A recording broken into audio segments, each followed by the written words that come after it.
Imagine if Israel was alone and if Muslim Palestinians were alone fighting them, inshallah they would have won them lock, stock and barrel.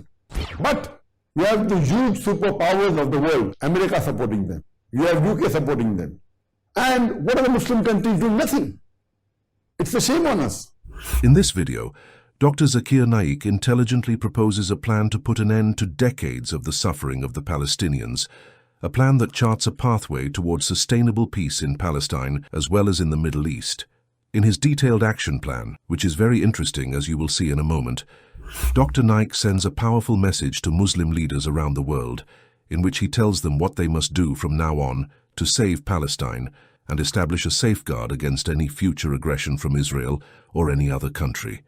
He was answering to a question asked by someone. Hello, Dr. Naik. Palestinians have been suffering for many years from Israeli occupation and persecution.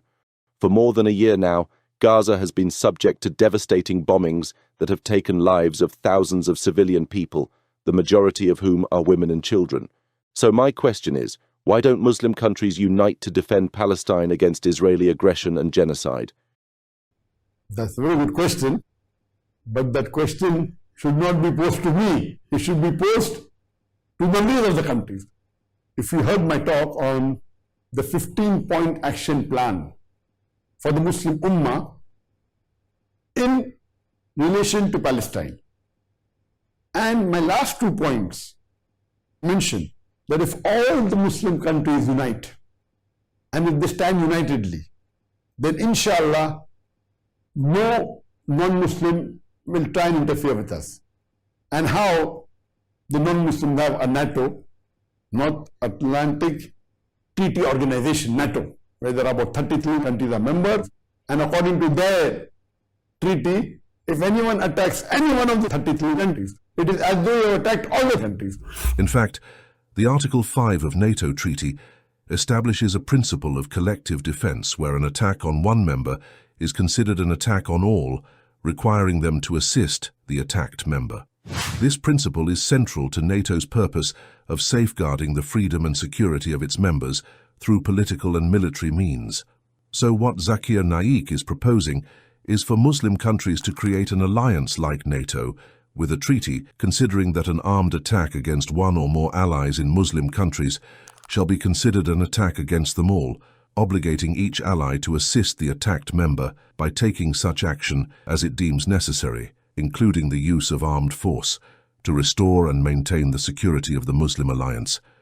So if all the Muslim majority countries, all the 57 countries, they gather together and they unite, and if they made MECTO, Muslim Alliance Treaty Organization, or Muslim Countries Treaty Organization, MECTO, Muslim Countries Treaty Organization, and if you have the same rule, that if you attack any one of the 57 countries, it is as though you have attacked all the countries, then we will not have the problem what we are having today regarding the genocide that Israel is doing in Palestine. You are asking me? This is the solution I give. Yes, it is an interesting proposal, but a major question then arises. Even if they decide to come together, can Muslim countries be able to form a united front against the West when the latter is known to have large and powerful armies, including nuclear weapons? Dr. Zakir Naik has an answer.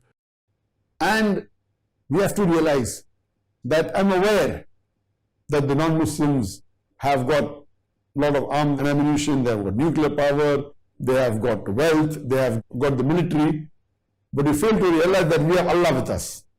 And Allah with us is more important than all the power that they have. But unfortunately, Muslims are weak. And this reminds me of the hadith of a Prophet ﷺ, that there will be a time when Muslims will be attacked, they will be looked down upon, they will be ill-treated. So the Sahabas asked that, will the Muslims be less in numbers? The Prophet said, no, they will be in large numbers, but they will be like froth.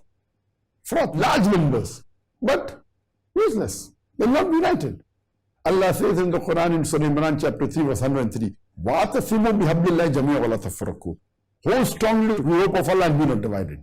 What about financial resources? Do Muslim countries really have sufficient money to establish this kind of intergovernmental military alliance, which requires massive amounts of money to succeed? Listen to Dr. Naik's answer.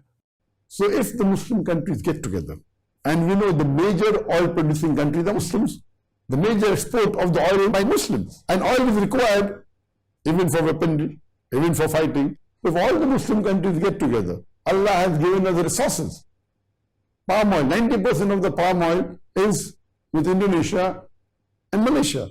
60% Indonesia, 30% Malaysia. So all the resources Allah has given us, if we have alliance of the Muslim countries for trade, for business, for military, like if they have the Interpol, international police, we should have the Islamic police.